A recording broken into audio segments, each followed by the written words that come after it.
কৃষ্ণের জন্য নতুন উলের প্যান্ট বানিয়েছি, আর এখন সেটাই আমি পরিয়ে দিচ্ছি।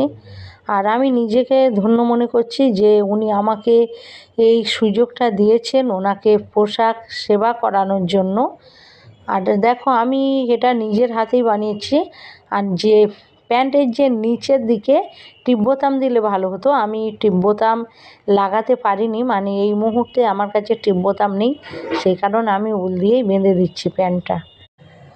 আমি মনে প্রাণে বিশ্বাস করি রাধা মাধব আমাদের যাকে যে কাজ দিয়েই পৃথিবীতে পাঠিয়েছে তার সেই কাজটাই অবশ্যই করতে হবে।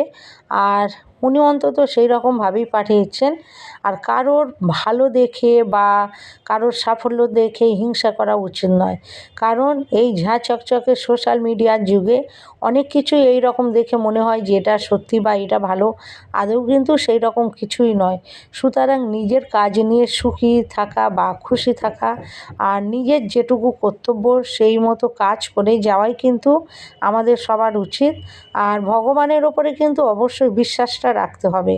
শেষ পর্যন্ত কিন্তু আমরা যদি তার চরণ ধরে থাকতে পারি, আমরা কিন্তু দেখব যে হ্যাঁ, আমরা যেটা চেয়েছিলাম বা আমরা যেটা মনে মনে আশা করেছি আমরা কিন্তু ঠিক সেটাই পেয়েছি। ঈশ্বরের ওপর বিশ্বাসটা কিন্তু অবশ্যই রাখতে হবে।